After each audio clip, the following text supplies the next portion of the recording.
इधर रख दो यार। ठीक है।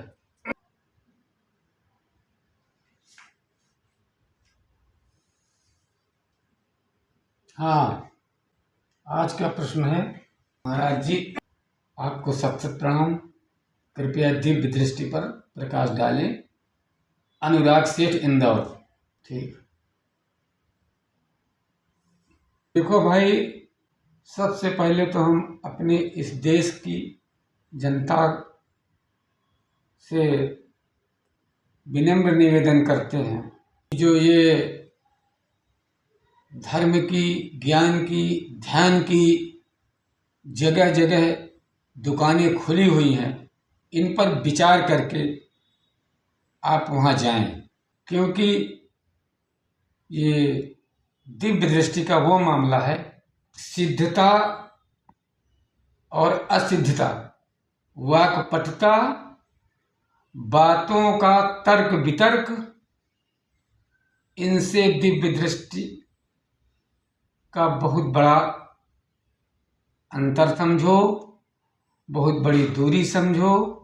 दिव्य दृष्टि एक सिद्धता की पहचान है, और जो ग्रंथों में, शास्त्रों में उनको पढ़ पढ़ करके, तर्क वितर्क करके अपना ज्ञान बताते हैं, अपना ज्ञान दिखाते हैं, इन धर्म की दुकानों से हमारी प्रार्थना है भोली भाली जनता से, इस देश की जनता से, क्योंकि इस देश की जनता धार्मिक है, इस देश की जनता ईश्वर के प्रति समर्पित है, तो वो बहुत सोच समझ करके वहाँ जाए और विचार करे कि ये जो अपने को बहुत बड़े महंत बनते हैं, अब इनकी बहुत बड़ी दुकान है, चाहे वो कथावाचक हो, चाहे वो संत स्वरूप हो, ये अपनी अपनी बात कहते हैं, और जब इस रेशियो पर पहुंच जाते हैं कि लोग इनको भगवान कहने लगते हैं, तो फिर जनता तो उनको भगवान समझ करके उनके लच्छेदार भाषण, बातें, शास्त्र वेद की एक से ऐसी ऐसी बातें निकाल निकाल करके बताते हैं कि जनता कहती वाह वाह क्या कहना, ये गुरु ज्यादा, ये कथावाचक ज्यादा, ये ज्ञानी, ये ज्यादा महान है। ये जो इस समय होड़ चल रही है विद्वता की, इस पे हमारी जनता को समझने की जरूरत है, क्योंकि आज के 100 साल पहले इसी देश की जनता बहुत कम पढ़ी लिखी थी, तो वो पत्थर, सिलौटी, बेलना, न मालूम क्या क्या पूछती थी। भोलेपन से, भगवान की आस्तिकता पर, ईश्वर पर दीवानी हो करके वो पूजा पाठ जो जहाँ बताते थे वो करते थे। उस समय अशिक्षित भी बहुत लोग थे, 100 साल पहले काफी अशिक्षित थे, और धर्मगुरु एक से एक धर्मगुरु रहे। आज की हमारी जनता शिक्षित है, इसलिए हम शिक्षित भरी इस दुनिया में, शिक्षित भरे इस देश में सबसे प्रार्थना करते हैं कि आप बहुत सोच विचार करके इन दुकानों में जाएं, जहां मामला दिव्य दृष्टि का है। इतने से ही आपको पता चल जाएगा कि कोई संत इस चोरी में पकड़ा गया, कोई बलात्कार में पकड़ा गया, कोई कथावाचक इस फंद में फंस गया, तो इनको ये दिव्य दृष्टि अगर मालूम है तो इनको पता नहीं है कि हमारे ऊपर क्या होने वाला है। ये सीधा अपना उल्लू सीधा करते हैं, सीधी अपनी बात करते हैं, तोड़ मड़ोड़ के बात करते हैं, तर्क वितर्क जनता को समझाते हैं, अपना हित करते हैं, अपना आश्रम बढ़ाते हैं, धन दौलत कमाते हैं, पैसा कमाते हैं, बड़ा साज सज्जा से रहते हैं, गाड़ी घोड़ा सब इनके पास है। और जब भगवान की पदवी पर पहुंचते हैं, जब जनता भगवान कहे वाह वाह, अरे तो परमात्मा भगवान है, परमात्मा भगवान, तो ईश्वर की परीक्षा लेता है।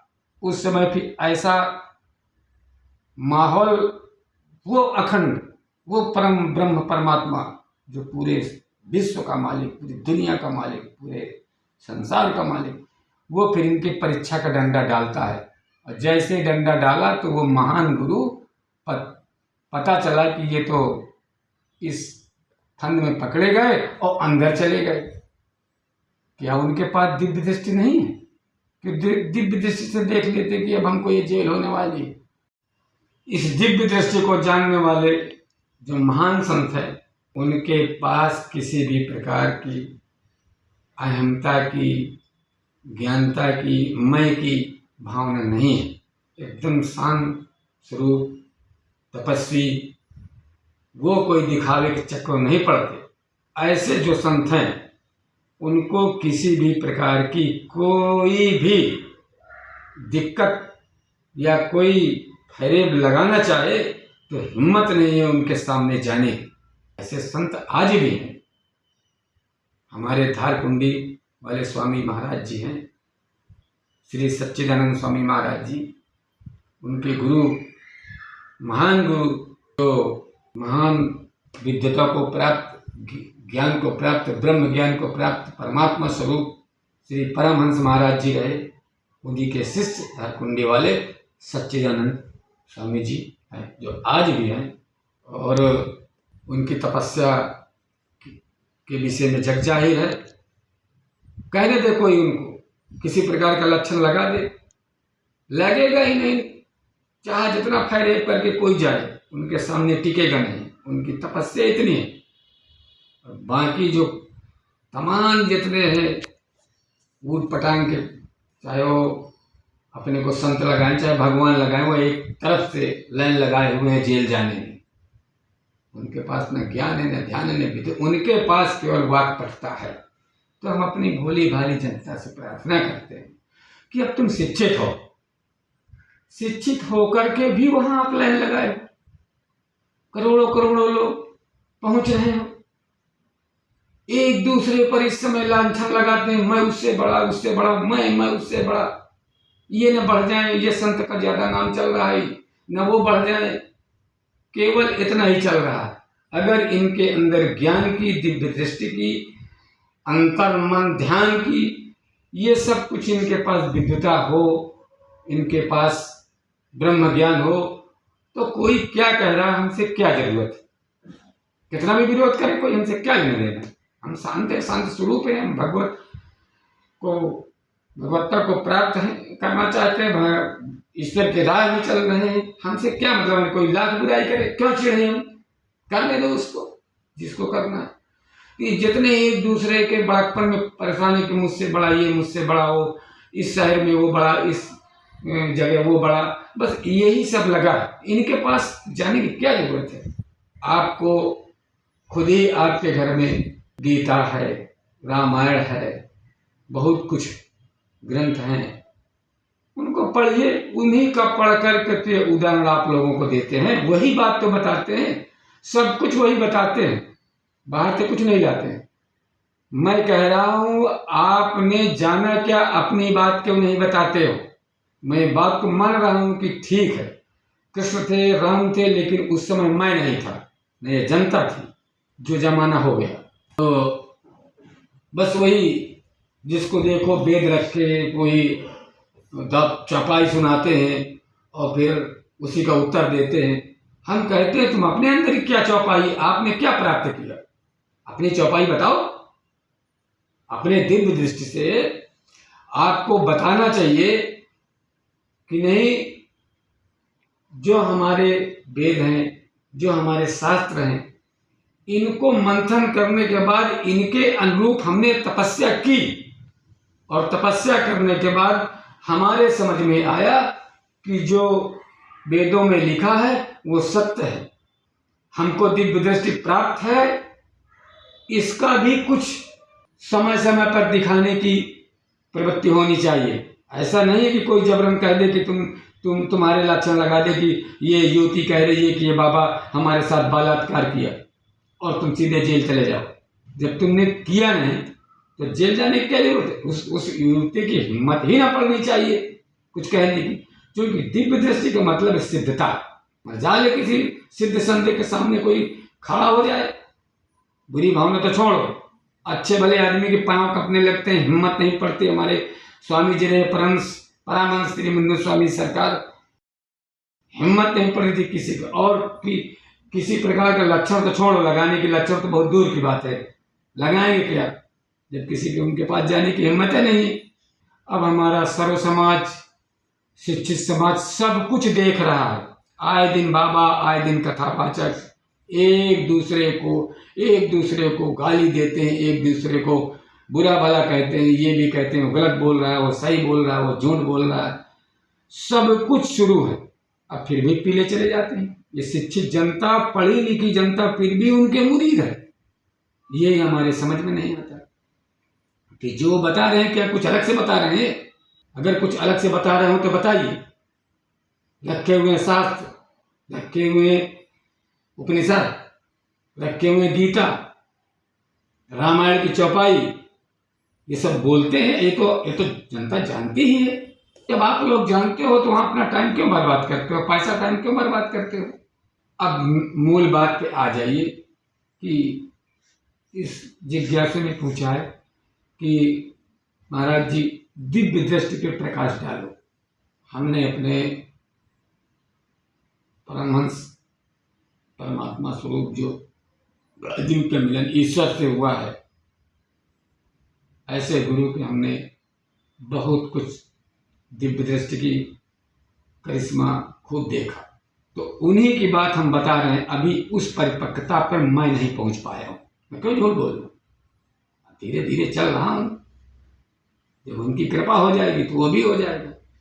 दिव्य दृष्टि का अर्थ है इस तीनों कालों, त्रिकालज्ञ। त्रिकालज्ञ मतलब तीनों कालों का जानने वाला, ज्ञाता नहीं, जानने वाला कि पल पल में क्या होने वाला है, कब होगा, क्या होगा, कैसे होगा।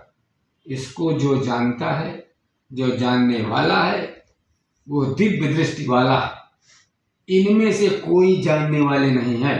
90%, 10% छोड़कर 90% कोई जानने वाले नहीं है।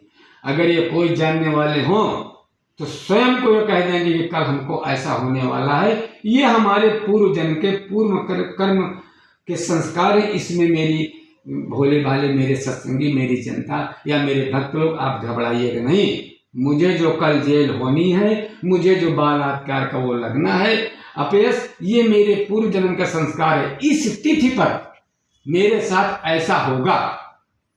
अगर पहले से बता दें भविष्य की बात, तो जनता भी खुश और उस संत की पहचान भी सही है। वही दिव्य दृष्टि ही है। उसी को दिव्य दृष्टि कहते हैं, उसी को ब्रह्म ज्ञान कहते हैं, उसी को तीनों काल के समय को जानने वाला जो भी कोई संत है वो त्रिकालज्ञ है। उसी को त्रिकालज्ञ कहते हैं। है कोई आज इस समय में बताइए, कोई बताने वाला है कि कल मेरे ऊपर ये होने वाला है? तो बड़े बड़े, मैं किसी का नाम नहीं ले, जिस समय नाम लूंगा, जिस समय मैं बोलना शुरू कर दूंगा सच्चाई। अभी इसलिए नहीं बोल रहा हूं कि भोली भाली जनता से प्रार्थना करता हूं कि आप अपना दिमाग, अपना विचार करके, सोच करके इन सत्संगों में, इन कथावाचकों के पास जाइएगा। अगर मैं सच्ची बात बोल दूंगा तो आप उन्हीं के साथ खड़े होकर के मेरे खिलाफ बोलना शुरू कर देंगे। इसीलिए मैं अभी सही बात कहने में थोड़ा संकोच करता हूँ। परिपक्वता की जरूरत है मुझे भी। अभी मैं वो गुरु अपने स्वामी जी की तरह थोड़े हूँ। कहाँ मेरे स्वामी जी परमहंस परमात्मा स्वरूप 22 वर्ष तुरवाई पी करके रहे। भोजन की मारो गोली, भोजन की बात छोड़िए, पता लगा लीजिए। परम प्रमुन्न स्वामी सरकार परमहंस जो 22 वर्ष केवल श्वास में टिके थे। हवा पीने का मतलब श्वास में चाप चलता था। 22 वर्ष खाना पीना तो एक नरकंकाल शरीर हो गया था। ऐसे हमारे महान गुरु हैं। तो दिव्य दृष्टि इसी से पहचान, पढ़ी लिखी जनता इसी से पहचान कर ले। ये तो आए दिन कोई पकड़ा जाता है, कुछ होता है, कोई खिलाफ इनके बोल देता है, भड़क गए, कोई कुछ कह देता है, भड़क गए। अरे भाई, कल आप बता दो कि मेरे खिलाफ फलाने कथावाचक या फलाना संत मेरे ऊपर ये आरोप लगाएगा, इस दिन को, इस तारीख को मेरे ऊपर आरोप लगेगा। ये मेरे पूर्व जन्म का बिगड़ा हुआ खेल है, या पूर्व जन्म के कर्म संस्कार खराब थे तो ये आज छे पा रहा। इस पे तुम सत्संगी भाई, इस पे तुम मेरे भक्तगण कोई विचार न करना। मैं पहले ही बता देता हूं कि 10 दिन बाद ये होने वाला है मेरे ऊपर। बस सोच लो, वो संत दिव्य दृष्टि वाला है किसी को पता? कि मेरे साथ ये होने वाला है, फटाफट FIR हुआ, फटाफट ये हुआ, फटाफट चले गए जेल, पता लगा ये हो गया वो हो गया। और अब वो भगवान जो अपने को भगवान लगाते थे वो अपना अंदर पड़े। ये ईश्वर की लीला है। जैसे ही जनता भगवान की पदवी जिसको देती है तभी उस परमात्मा का आसन डोलता है। फिर वो इनकी लेता है तगड़ी परीक्षा, परीक्षा में ये हो जाते हैं फेल, इनकी औकात समझ में आ जाती है। न दिव्य दृष्टि का पता, न किसी चीज को पता। दिव्य दृष्टि का केवल ही अर्थ है सिद्धता, तीनों काल का ज्ञाता, भविष्य, तीनों काल के भविष्य को जानने वाला। जो भी हो, जो भी संत हो, मतलब यह है कोई समय पल पल में इनके ऊपर एक नए आरोप प्रत्यारोप लगते रहते हैं। कभी किसी से इन्होंने कहा कि भाई भक्तों आप जो है चिंता न करना, कल मेरे ऊपर ये आक्षेप लगेगा। बताइए, ये कुछ नहीं बता पाते। जब इनको दिव्य दृष्टि मालूम है तो बताइए। ये केवल एक बात बताएंगे, खोलेंगे किताब, शुरू करेंगे दोहा चौपाई और उसी से शुरू हो जाएंगे। अरे भैया आपने क्या पाया, अपनी बात बताओ, तुम कहाँ तक पहुंचे हो, अपनी बात क्यों नहीं कहते हो। भगवान कृष्ण को दर्शाया गया भगवान, भगवान राम को बताया गया भगवान राम। ये सिद्धता की बातें। और जो जिद पकड़ लिए कि भैया हम तब तक आपको नहीं मान पाएंगे, ये शिक्षित जनता जिद नहीं पकड़ती है कि स्वामी जी कुछ तो बताओ, कुछ तो दिखाओ।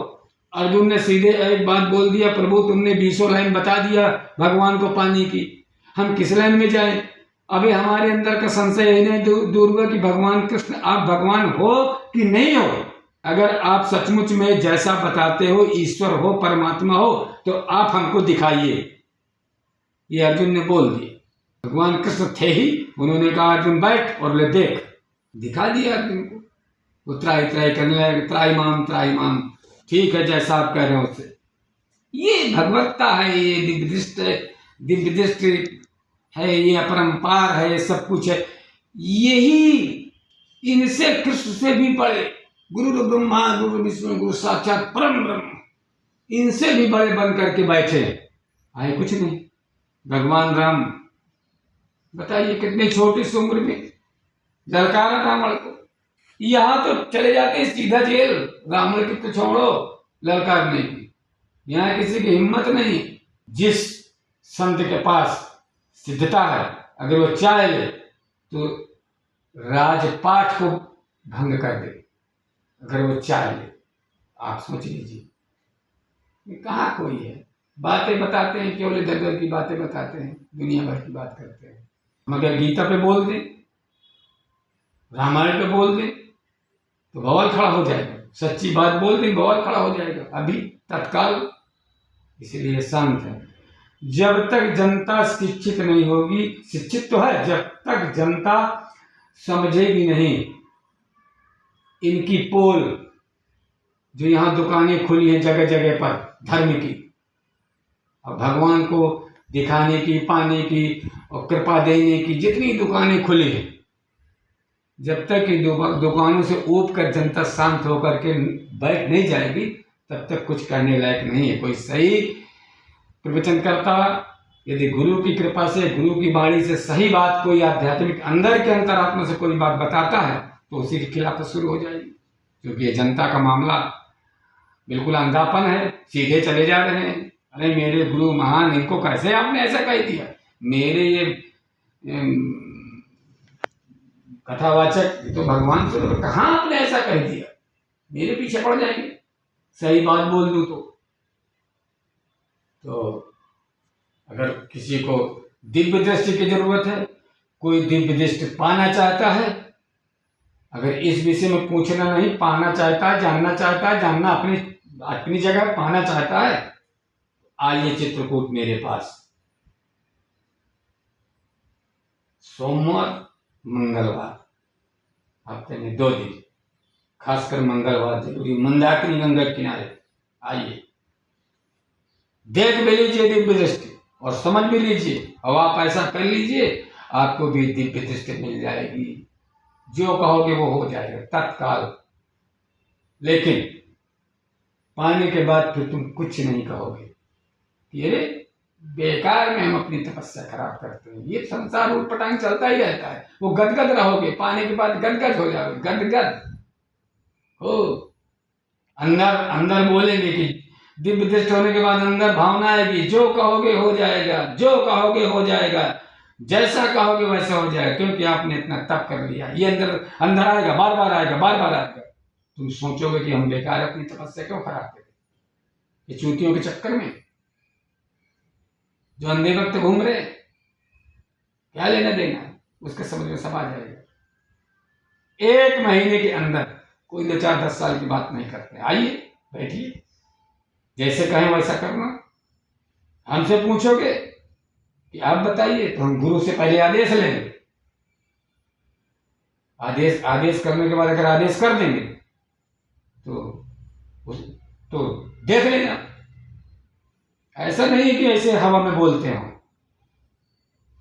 जो तुम्हारे अंदर एक आध कुछ वो हो, बताना, समझ में आ जाएगा। और कोई हम जादूगर नहीं है कि छड़ी घुमाए ये हो जाए, कुछ नहीं, ऐसा कुछ नहीं है। तो मामले अलग है। अध्यात्म का मामला है, सिद्धता का मामला, परिपक्वता का मामला है, ध्यान ज्ञान का मामला। जो जितना परिपक्व होता है उतना उसकी तपस्या आगे बढ़ती है। ये दिव्य दृष्टि का मामला ये है। आपको जानना है, समझना है, आइए। और इस विषय पे ज्यादा न बोल करके बस यहीं से वाणी को विराम देते हैं। ओम शांति, हरि ओम।